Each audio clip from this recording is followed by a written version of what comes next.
Hey guys, Zane from the Infinite Jukebox here with another album review, and today I wanted to talk about the new Killer Mike record, Michael. In 2012, rapper Killer Mike released what many consider to be his definitive solo album, R.A.P. Music, a record that is now considered a bit of a modern classic of sorts, and for any lesser MC, it would undeniably be a magnum opus. But Killer Mike is not an average rapper. After he made the choice to team up with underground East Coast legend LP to form Run the Jewels, he went from a name often recognized by people with a deep appreciation for Southern hip-hop to a worldwide famous household name that was basically as mainstream as could be. However, it seemed like this newfound popularity could never really stop Killer Mike from being rooted in the revolutionary soil that initially gave birth to his career over the course of the decades that had already passed since he first formed Run the Jewels. I mean, he was just as politically motivated then when Run the Jewels was first blowing up as he was when he first started out in a more regionalized area. It's just that now he was selling out stadiums and performing in countries besides the United States. My point is that between his fame and his general activism, if you ask someone just on the street to name 3 incredibly political rappers right now, Killer Mike will probably be one of them, if not the very first one mentioned. I mean, he's an incredibly important dude as far as conscious hip-hop goes in the modern day, and his first solo studio album in 11 years, Michael, provides a single burning question. Has he changed? Look, I'll be totally real here. The short and sweet, or maybe bitter, answer to that initially proposed question is just yes, he has changed, and I think anyone that has even remotely paid attention to him over the course of the past few years will already be more than well aware of that.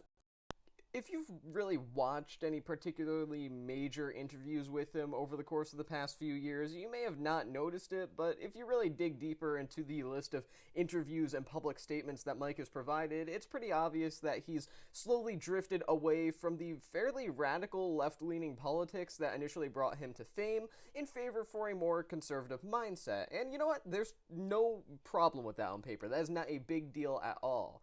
After all, Michael as a record is so distanced from Killer Mike's last solo effort that it really shouldn't be expected of him to provide any sort of stunning critical societal analysis or anything like that. I mean, sure, it's what he's known for. The guy is known as a political rapper, but at the same time, that's not what he's constantly all about, and this record could have been exactly that, not political. But the thing is, Michael is a fairly political record. Again, not 24/7, 365 political, but still a pretty politics-driven album nonetheless. And again, there's nothing wrong with the fact that he's going in a different direction politically for the sake of a new studio album. Sure, I may not agree with a lot of things that he says sometimes, but at the same time, it's also kind of just what the guy's doing. There's nothing wrong with changing your political views as time goes on. That's just how the way life works. People change their viewpoints on various subjects as they gain more experience in life, so on and so forth. But the issue comes when he continues to falsely posture as a revolutionary, when he's just obviously not that at all anymore. It feels hypocritical at best. I mean, hey, found on Michael is the Killer Mike that the world has always known. The kind of guy with a huge amount of attitude, but a smooth and powerful, striking flow that's ready to kill his masters, as he has constantly preached quite a few times at this point throughout the entirety of his career up to this point.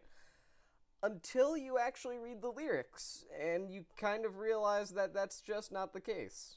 Much of Michael falls hugely in line with the more conservative mindset that Mike has delivered in public statements over the course of the past couple of years. This can be seen in a variety of tracks, such as Spaceship Views, for example, where he includes his status as a real-world landlord as something to include in his braggadocious songwriting.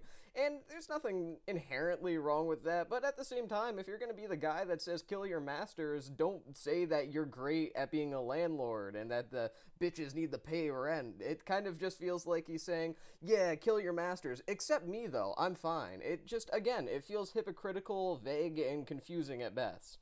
This is just something that directly goes against what Mike is trying to present himself as a political and musical figure. And again, there's nothing wrong with him writing songs from the perspective of a more conservative version of himself. He's obviously genuinely progressed in that direction as time has gone on, and even if, again, I do disagree with a good portion of things that he says relating to those more conservative ideas, he can still have them, he can still write about them, he can still rap about them, etc., etc. The problem is that he presents himself as some sort of progressive, radical outlier in politics, when in reality he's a moderate capitalist. And there's nothing wrong with being a moderate capitalist. If that's your thing, that's your thing, whatever. I don't really care about the politics behind the record, but the thing is that he's pretending like he's something he's not, and that is just a viciously frustrating thing to listen to.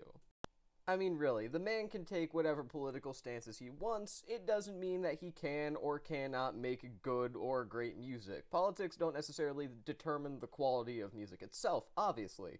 But at the same time, it does feel like the incredibly tame politics and vague politics found on this record really nullify a lot of the semi-radical notions that he's passing forward in his music, while some of the more conservative ideas that he's presenting as radical and totally incredible and insane and unexpected, just, totally left field, are just legitimately laughable. They aren't anything new or anything like that, and it just feels completely medium, lukewarm on the political spectrum. Again, I'm not expecting the record to be some sort of capitalism-smashing album or anything like that. He can write the way he wants, but at the same time, if he chooses to write in a way that really is detrimental towards how believable he is as a figure and how clear he is in his own messaging, that's his own fault, and that's exactly a pitfall that he succumbs to here. I know I've spent most of this review touching on the political side of the songwriting here, but that's not all that Michael as an album features, and that's not all that Killer Mike writes about. He's obviously, again, not a 24/7 political guy. He's an actual human being, of course. But that doesn't really mean that the non-political writing here is any better. It's actually just as bad. Shockingly bad at times.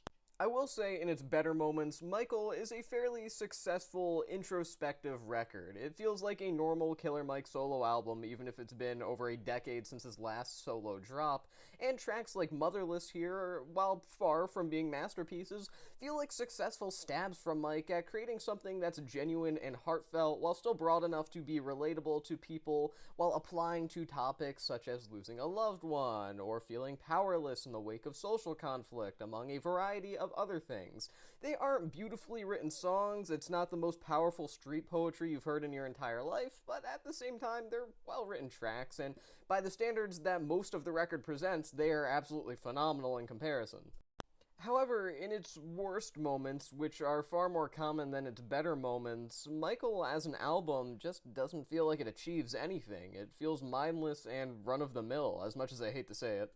I mean, for example, you have the track Talkin' That Shit, where it just kind of feels like you're pretty average, again, run-of-the-mill bragging and self-praise, and while some artists like Big Crit, for example, can do that in an incredibly creative and striking manner, it seems like Mike really can't at this point, at least not on this particular record, and it certainly doesn't help that the songwriting on that song in particular is genuinely atrocious at times.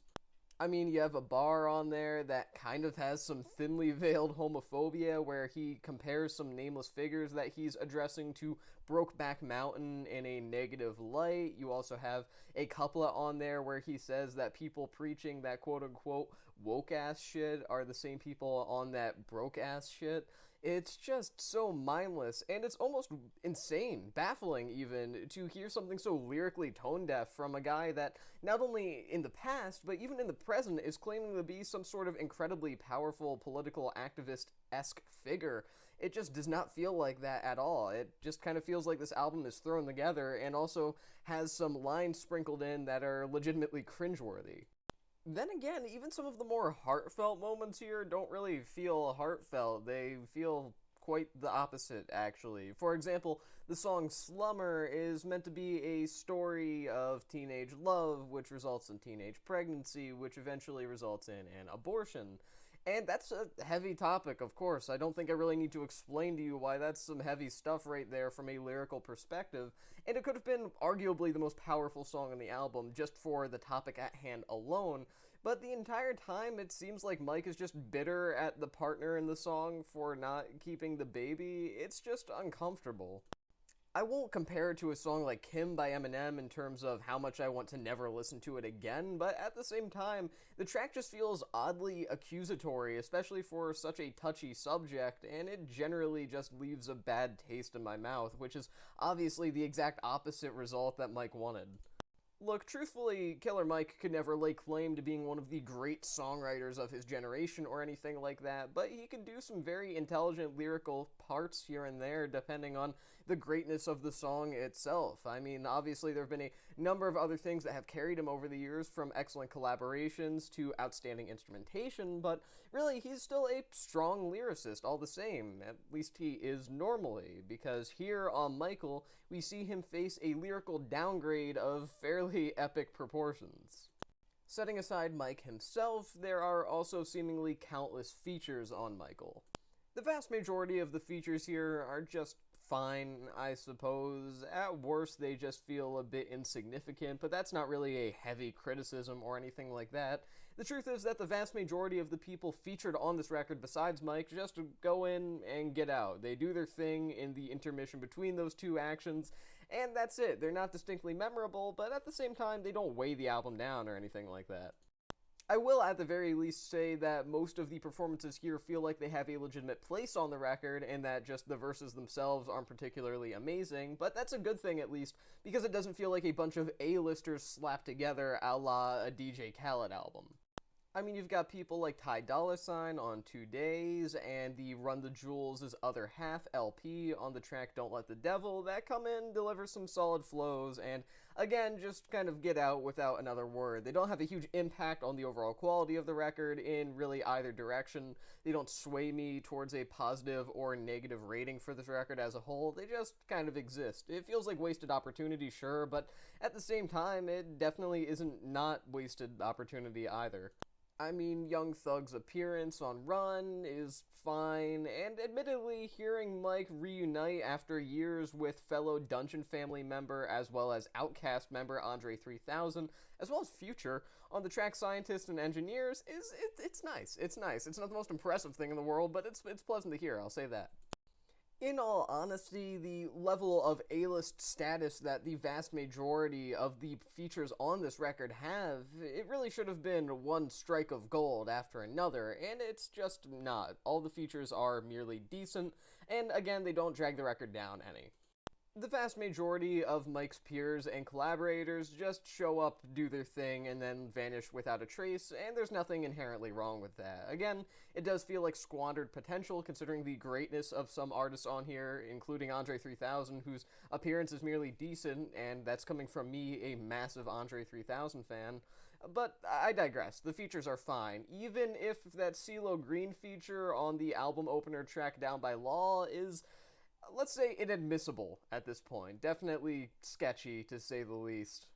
And then there's the overall aesthetic focus of Michael as a record and as a listening experience, as the album itself seems to make attempts to harken back to the older southern hip-hop days of collectives like the aforementioned Dungeon Family, a group that Mike has been associated with, a part of, and affiliated with for really forever now. This means that some gritty sounds are found here that will probably be familiar to any diehard fans of southern hip-hop groups like, say, 3 6 Mafia, who, interestingly enough, their primary member, DJ Paul, also appears on a couple of tracks here to produce and deliver some solid beats overall. Generally speaking, there is a genuine attempt to make something a bit more rough around the edges, intentionally so, throughout the entirety of Michael. There are also a number of southern gospel influences to be found throughout this record, though unfortunately they do feel largely underutilized until the album closing track, High and Holy, which is an otherwise unremarkable and reasonably mediocre song. And it's a shame, because I really do feel that more gospel influence throughout the entirety of this record could have given it a unique and distinct flair that would have made it stand out more, even besides the general rap landscape, in the context of Mike's discography. This just does not stick out at all. It's obvious that Michael, as an album, is trying to be a bit of a nudge or a bit of a nod back to classic southern rap sounds while maintaining a very modern sense of freshness. But unfortunately, it fails to conjure up any nostalgia or really present any unique and new, really mind-blowing, remastered form of classic southern hip-hop sounds. It feels fine, I suppose, and it's an admirable idea, considering it really does reflect on the origins of Mike's career in general, but at the same time, it just doesn't feel like it adds up to much. The album itself just doesn't do enough to distinguish itself from a number of other modern southern rap releases, even from this year so far. There are plenty of other records coming out of the South right now that are incredibly unique and distinct and interesting, and this is not one of them. Ultimately, this record just feels harmless and, generally speaking, kind of stagnant, and that's two things that an album like Michael from a rapper like Killer Mike should never, ever be.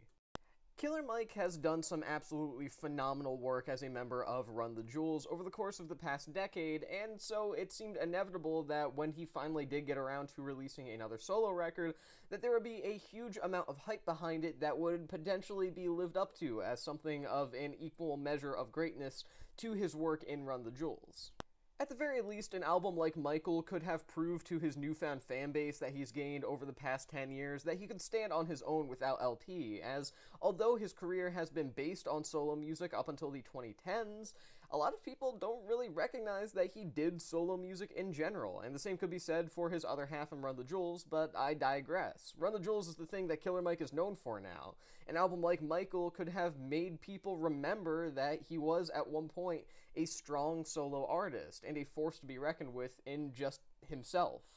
Rather than being an interesting release or maybe some sort of powerful artistic statement, Michael is just a vague mess of contradictory politics and weak songwriting with a general lack of solid aim and direction, even if some solid features and a few admirable concepts that happen to be poorly executed do save it from being a through-and-through terrible album. I can't say that Michael is the worst thing that I've ever heard. It's not even the worst album I've heard this year. It's not the worst rap album I've heard this year. Hell, it's not even the worst southern rap album I've heard this year. But I will say, I do think it's one of the most confusing albums I've heard this year. I genuinely do not know what Mike is trying to achieve at this point, what he thinks he represents in modern hip-hop, what he's trying to represent in modern music. It just all kind of feels like a gray blob of nothingness. Like, you mixed together every single color on the color palette and then painted your entire painting with that. It just results in absolutely nothing. It's a completely unremarkable record that, given the shocking lack of hype for it, will probably be forgotten in a few months' time max. I'm going to give this record 2.5 stars out of 5. And with that being said, that is the end of this album review. I've been Zane from the Infinite Jukebox. Thank you for watching, and I'll see you guys in the next one.